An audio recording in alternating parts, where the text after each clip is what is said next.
Welcome back to Athens Happens. I'm Ayden McDougle, digital content producer for The New Political. And I'm Megan Taylor, digital content creator for The New Political. Athens Happens is a podcast brought to you by The New Political, a student publication dedicated to explaining the nuances of Ohio University, Athens, and state politics. You can find new episodes at thenewpolitical.com or wherever else podcasts can be downloaded. It's 2024, an election year, and the political stage is essentially already set for another pivotal election. So, let's be honest, this is just another rematch of Trump versus Biden, the same battle we saw in 2020. But this time things are a little different. Both of the leading candidates have presidential experience, and with that, every move they make will dominate headlines for the upcoming months. This year will be filled with echo chambers of public opinion and a battleground of ideas, potentially focusing on a few main pillars like the economy, abortion, and immigration. The largest focus for polls will most likely revolve around approval ratings and polling in a few swing states and toss-up states like Wisconsin, Pennsylvania, Michigan, Arizona, and Georgia. I guess the biggest thing that has dominated headlines as of early 2024 is the disagreements between the federal government and the government of Texas, and that being Joe Biden and Greg Abbott and the Supreme Court of the United States, and how there has been a very large, or at least an all-time high of illegal immigration crossing from Mexico into Texas. I mean, from just the reported numbers in 2022 itself, there was an all-time high in December with a total of 249,785 arrests on the Mexican border, and that's up from 31% from November of 2022, and like just how that growth from Trump's administration to now later in Biden's administration, Greg Abbott has decided to step in and protect the border in the way that he seemed fit, and that was introducing that razor wire along the border, which in itself wasn't placed in a way that was going to stop anyone, to stop what they were saying vehicles were there. There weren't. There were just people crossing a river, and the razor wire did stop them. Like, it was there. It stopped them, not in the best way, not in a very humane way, if you will. But then they got challenged by the Supreme Court, and then the Supreme Court of the United States said, you can't do that. You can't put that there and just be in control of it. And then it comes down to a whole big disagreement between the Constitution and what the Constitution says, and Governor Abbott, in his statement, decided to cite the Constitution in what he thought was his best way of saying that, quote, James Madison, Alexander Hamilton, and the other visionaries who wrote the U.S. Constitution foresaw that states should be left to the mercy of a lawless president who does nothing to stop external threats like cartels smuggling millions of illegal immigrants across the border, end quote. And also citing a couple other Supreme Court cases, such as Arizona v. United States in 2012, but specifically citing Justice Scalia's opinion, a dissenting opinion to note, and that Greg Abbott also said that the failure of the Biden administration to fulfill the duties imposed by Article 4, Section 4 has triggered Article 1, Section 10, Clause 3, which reserves to this state the right for self-defense. So, with that, Okay. Greg Abbott has said that he will do what is in his power to protect the border, and that that he will introduce his National Guard to protect that border, and that has been agreed upon by other governors from Alaska, Nevada, Utah, Idaho, Montana, Wyoming, North and South Dakota, Nebraska, Iowa, Missouri, Oklahoma, Arkansas, Louisiana, Indiana, Ohio, West Virginia, New Hampshire, South Carolina, Georgia, Florida, Mississippi, and Alabama. All of those governors have agreed with Greg Abbott in his right for self-defense under the state's constitution, in his notion that the state is under a threat of, quote, invasion. So that's what the biggest thing has been dominating headlines as of right now, and I think that the way that it's been mentioned, the way that it's been talked about throughout I guess, through certain media outlets is just the fact that, oh, we might see another civil war, and I don't think we will. I think financially, on so many levels, economically on pretty much the same thing, but I think economically on a whole lot of levels that it is not going to be a positive thing, and I don't think it's a thing that we will see.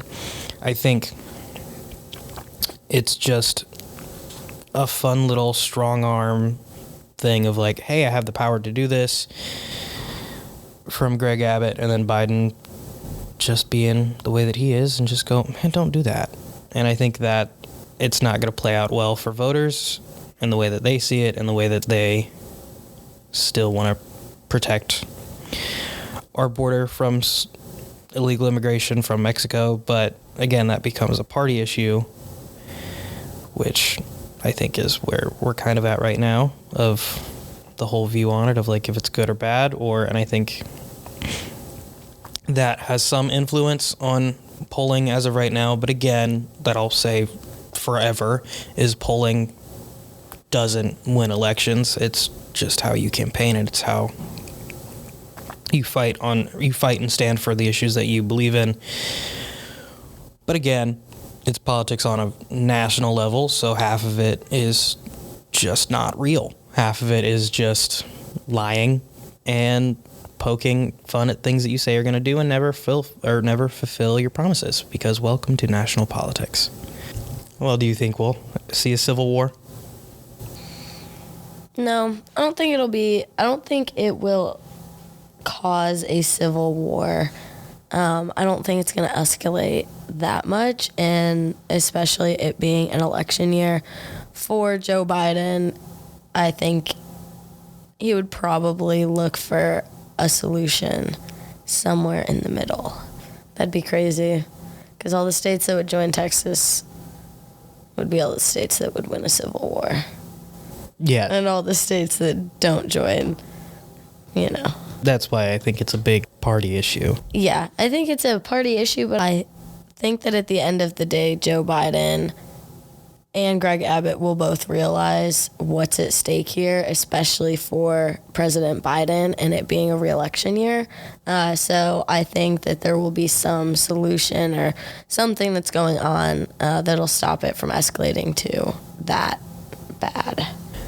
But I think that brings us to the whole point of discussing an election year and what revolves around it, because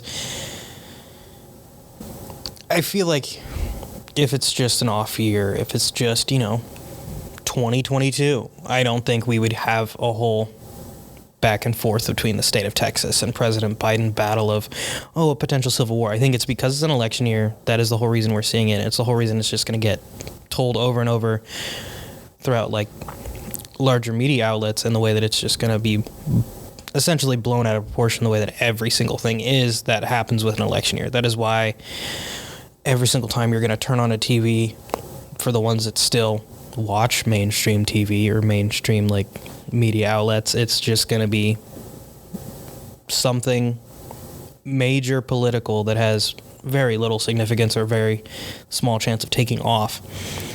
And it's the same way that COVID dominated media stuff and that later 2020 was just because it was still fresh presidency, but this is also still happening. And then before of what could happen? What is this thing? What is this? It's just everything kind of blows up for an entire year revolving around very specific politics things, and then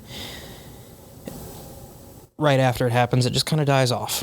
Whenever you have an incumbent whenever you have an incumbent win re-election, a lot of those harsh stories kind of die off on a broad level.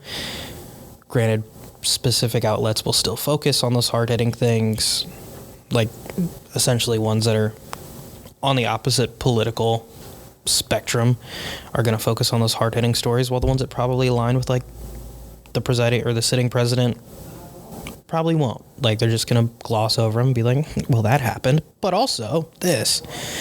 But right now, it's just a big, here's everything that's ever happened. So outside of the two leading frontrunners for president, being Biden and Trump, for the Republican Party, there is still Nikki Haley. She's still running, and she didn't do too hot in the Iowa caucus, but she did pretty well, respectfully, in the New Hampshire primary. But I guess the thing that she has been a little bit more focused on, from what I've seen from speeches, I don't know if it's just from what I've seen, like, just pop up on, like, X, formerly Twitter, but, or, like, other social media things, is just her stance on abortion, how it's a little different from Trump's, and how it's, I mean, collectively different from, like, the GOP stance on, like, certain issues. But I know, Megan, you know a little bit more about it, because I don't really focus on it too much, because I was like, she'll say stuff, and I'm like, okay, cool, great. You're probably not going to win. It would be fun. Like, I wouldn't hate to see a woman president. I don't care what party. It'd still be fun to have it. But I just don't focus on her issues, because I'm like, she can say what she wants to say. Trump's still going to win that GOP stuff. Yeah, unfortunately. I mean, I would say I think her biggest issue is that her stance on abortion flip-flops. So she's kind of insinuated a few times, like, I think it should be up to the states, or it's not the government's place to make that decision, saying that she's personally pro-life. Other times it's been that she would support a federal ban. So I think that's her biggest, like, flip-flop and weak point. Because with that, I would also say I think the GOP stance on abortion is firm. However, I don't think it's truly all that representative of of everybody who would identify themselves politically as a Republican. I think we've seen, even in the state of Ohio, we've seen in a few other states and through recent elections, abortion is used as a party issue between candidates, but I think when it comes down to people, it's not as much of a party issue as we think. I think, generally speaking, pro-choice policies or allowing people to just leave that decision up to themselves is something that's crossing over into Republican people who might not be Trump supporters, if that makes sense. So I just kind of think that if Nikki Haley would stick to a position, specifically letting it stay up to the states or trying to, it would be crazy, but supporting a bring back of Roe v. Wade or whatever. But I think that's what her biggest issue is. If she chose a stance on abortion, stuck with it, and namely, it was not to support a federal ban, I think she would have a lot of success, especially with female Republican voters. Yeah, I mean, I don't disagree with any of that at all. But I think Ohio specific is the fact that in, like, last November, we had issue 1, which was titled "The Right to Reproductive Freedom with Protections for Health and Safety," which passed with 2 million votes for it, and about 2.2 million votes for it, and about 1.6 million votes against it. But it did pass, enshrining the right for an abortion in Ohio's Constitution. Yes, that has raised certain legal challenges, but I think from November 2023 compared to November 2020 is a little different, because that passed with, that issue 1 passed with 2.2 million votes. In 2020, Donald Trump won the state in that election with 3.1 million votes, and Biden got 2.6 million votes. So, I mean, yes, less people turn out for certain elections and stuff like that, but the fact that it's still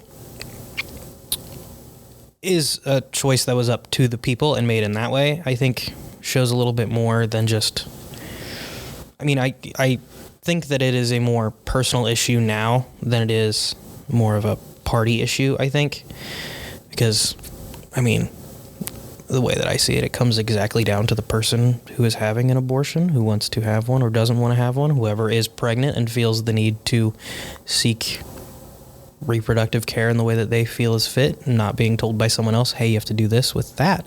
So, I think, like Ohio specific, it just shows a lot that the people are taking charge and leading in what they want to see.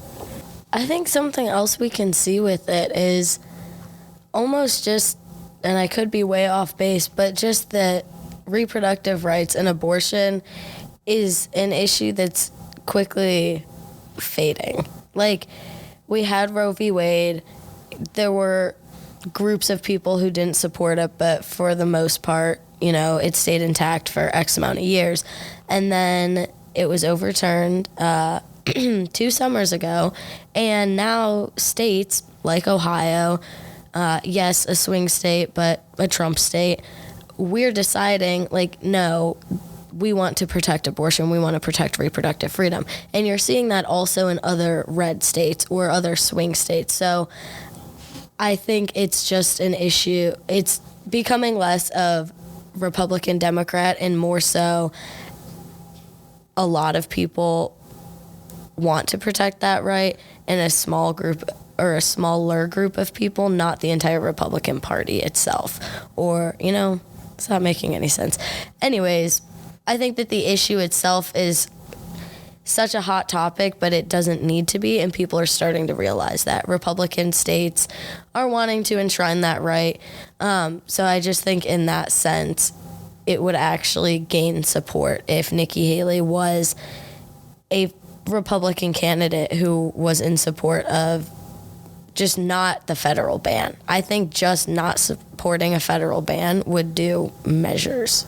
So I guess another leading factor that we've seen in news outlets to polls to quite literally every person's mind, or at least every young voter's mind, is this known unknown of both the leading candidates are up there in age. Biden's 81, Trump's 77. Trump's 77. But, and it comes down to, like, the reason I would call it a known unknown is because, like, yes, we know they're old, but we don't know how long they're going to live. And I think that's, like, and I'm not like, oh, you get up there, you're just going to kick the bucket. Being president is the most stressful thing that we, like, have, like, well, for some people. I'm not going to say that.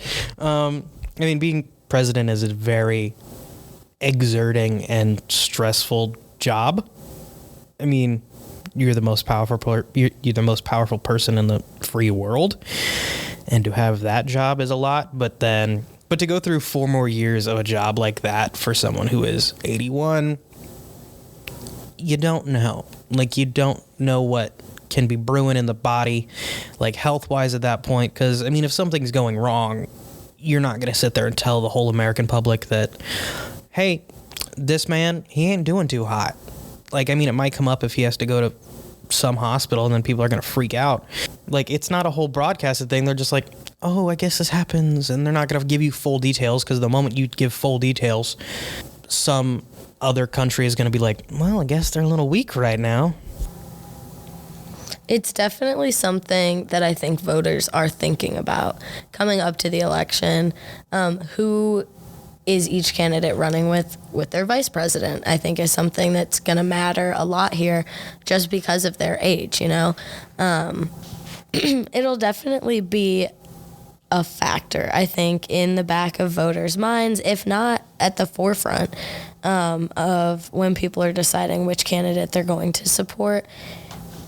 And especially because it's both of them. Like, the Republican and the Democratic most likely candidate is going to be President Biden and former President Trump. So it's going to be all eyes on the VP and who they select. And I think especially in comparison to President Biden's approval ratings.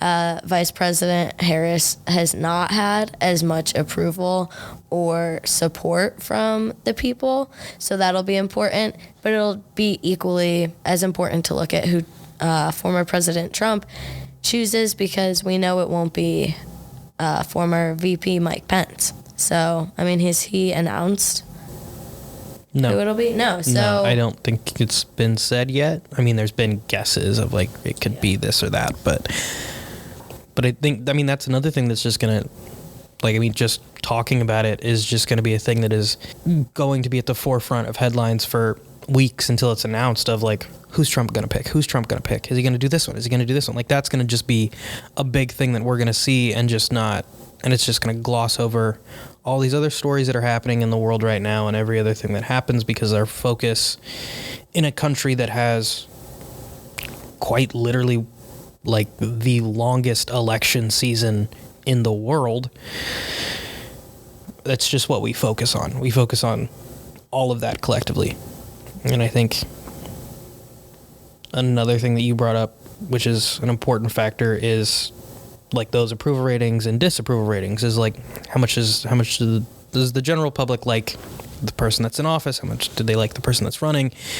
How electable are they? It's just that electability of a person, which comes down to the job of, like, I mean, essentially just a campaign manager, but also when you're running national levels, that comes down to your DNC, which is kind of what you focus on, like with that whole Iowa caucus, is they're just polling essentially, and like who people want to see and who are they going to caucus for. So the RNC, and that comes down to that term of electability. But very specifically, Biden has as last time I checked, a 39% approval rating, 39.2% maybe, around there. But that's how much of, from what has been polled from, I think from the, or is like a 39% approval rating, somewhere around there, from like from an ABC poll that is constantly going all the time, checking throughout the year, whatever they do and whoever they poll. But I think that is a big determining factor in who we're going to see and how like people feel about like each of these elections. Yeah, and I mean, even looking at bigger issues, the way that President Biden has been handling involvement with Israel and what's happening in the Gaza Strip is, I mean, he's losing support from his party. And I think that so long as that continues, he will probably continue to lose support. The longer it goes on and the more people are outraged and speaking out about it. So that's also, it's an election year. He's dealing with this huge crisis that he's involved in or he's supporting, and then his own party is pretty much disagreeing with him across the border, across the line. Well, I mean, as we steadily get closer to elections, I mean, we have the same thing over and over of it comes down to these battleground states, these swing states, or now what we kind of have like toss-up states. And I know you mentioned them in the very beginning, but how do you think those will play out throughout the year with what we've seen with quite literally everything? I would say my guess is that these swing states are going to be more of a toss-up in this election than they were maybe in 2020. Now, I mean, 2020, the pandemic was probably one of the biggest things on people's radar.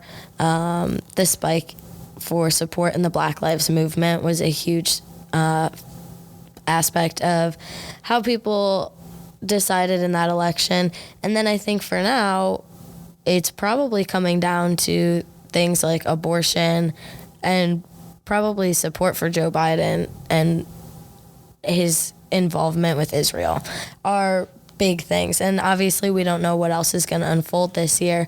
But I do think looking at what the issues are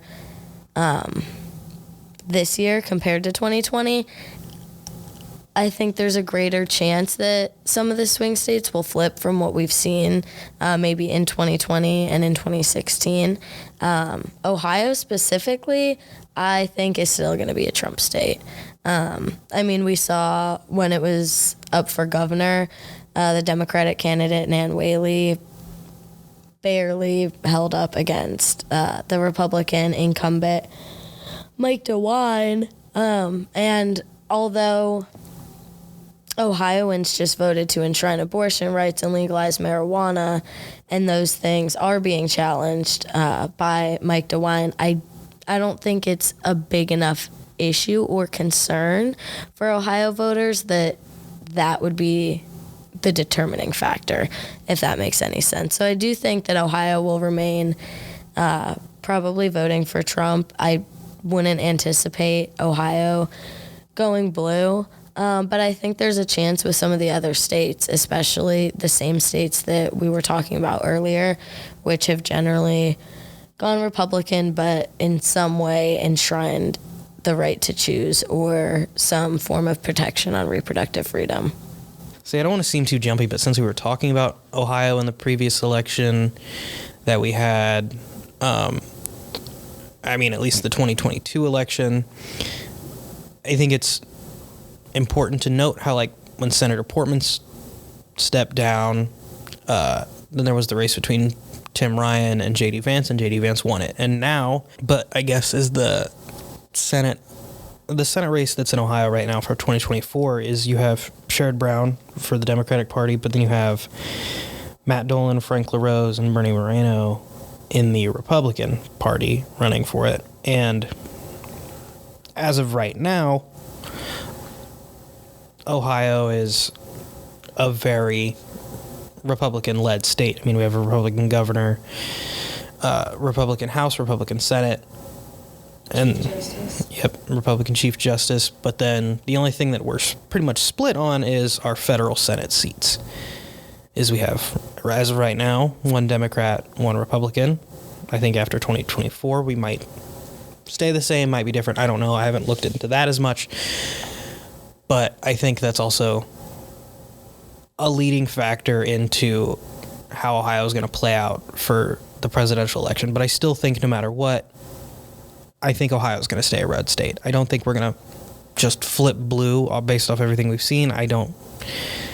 Based on how Biden's performing, approval-wise, on a very large spectrum of people. But I think that Ohio is going to stay a red state. And I think it's at least going to be a Trump state for the 2024 election.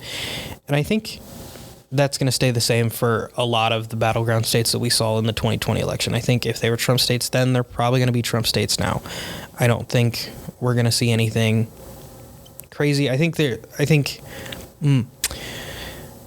do see certain fights in certain toss-up states, like mentioned before. Like, I feel like Michigan will be a weird one, or be a fun one to watch. Pennsylvania will be a fun one to watch. Arizona, Wisconsin, certain states like that are going to be interesting. But Ohio's not always been a swing state. Florida's not always been a swing state. But, like,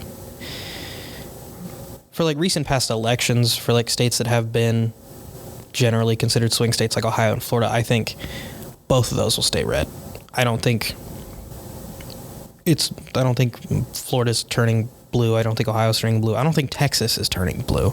I think Texas will stay red, even though from what a lot of people have been thinking and seeing from, like, everyone who's, like, left the state of California and come to Texas, and everyone who's, like, come to surrounding states and just come to Texas, I don't think there's enough people to change that state. And based on what we talked about earlier with Governor Abbott, I don't think Texas is going to turn blue for a very long time. It might get a lighter shade of red, but I don't think it's getting blue. I think this state, essentially. I don't know. I think Texas definitely is going to stay red. I really think it would take a lot for that to change. I think Ohio will, but it could be a closer margin, I do think, than it was in 2020. And maybe some of those states, like you were mentioning, we'll see a bigger fight and maybe some back and forth, or it's not as easy. Another key factor I think we're going to see at play is I mean, the recent states that have taken Donald Trump off their ballots. We've got Colorado, and we'll see how that plays out, if that's going to go anywhere or what's even going on with those states, but not even having him on the ballot. And obviously there are write-ins, but, I mean, you've got a candidate in the presidential race, or most likely in the presidential race, who more than one state are progressing in a way that person will not be on their ballot. I mean, I don't know of another time we've seen that. I have no idea if that's even ever happened before, but you've got a candidate that is that much disliked, or people have that little faith in this person being able to be president or doing the job well. Or, I mean, essentially just but there's a handful of other, like certain ones are legal challenges, other ones are just, I forget what state it is off the top of my head, but there was one state that Trump's not on the ballot for, but it was just because his campaign didn't file the paperwork. So he's not on that state's ballot. It had nothing, it didn't have anything to do with, the state government disliked him, or legally from all that he's going through with all of the court stuffs, from quite literally everything, paying $83 million in that one, but also everything that had to surround January 6th and everything like that. But certain ones just come down to just didn't file the right paperwork. And that was the same for that happened in New Hampshire with Biden wasn't on the New Hampshire primary. He had to be written in, and he still won the Democratic primary, but he was written in on that. And I think for states like that who don't have him on the ballots, I think write-in is probably what's going to be used. I mean, I think write-ins will be used quite effectively for Trump. I don't think it'll hurt him greatly in certain states like that, because certain states like that are probably going to stay blue anyway. Yeah. But, yeah. And I mean, I don't mean the reason he was taken off the ballot is because he's disliked, but more so a factor that pushed to get it to that point. For states where legal reasons are why he's not on the ballot. You're not going to see Ohio take him off the ballot because Mike DeWine and our government and Ohio probably wants to see him on the ballot, or a lot of people want to see him on the ballot. So like you said, it's not going to matter in the states. I don't think that it has happened in. It's not going to be a huge detrimental factor. Those states are probably not voting for him anyways. Or if they are, I don't think it being a write-in is going to hurt his chances of winning.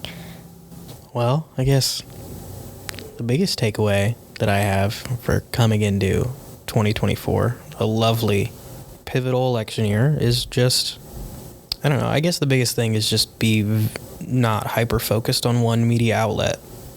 I think it's a better idea to look into all these stories that come up about presidential candidates throughout, to look at those stories throughout a broad section of media outlets and different platforms, and to see how it's being interpreted and taken and explained, unless it's cut and dry of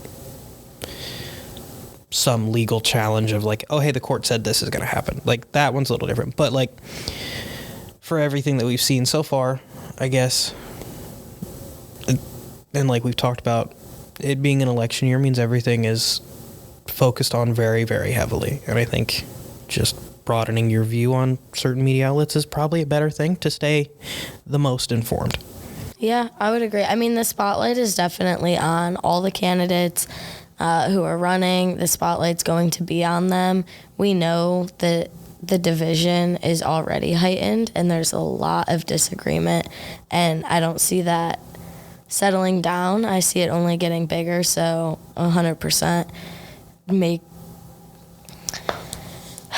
be cognizant of all the different media that everybody's consuming, especially with just what we've seen. I mean, people take videos. People are always recording, and then a video comes out of some congressperson, or there's always something going on. And that's a wrap for Athens Happens. If you're interested in joining The New Political, come see us in the Radio Television Communications Building on Sundays from 7 to 8 p.m. Also, make sure to check out thenewpolitical.com for more podcast episodes and other content. Thank you, and until next time. Bye.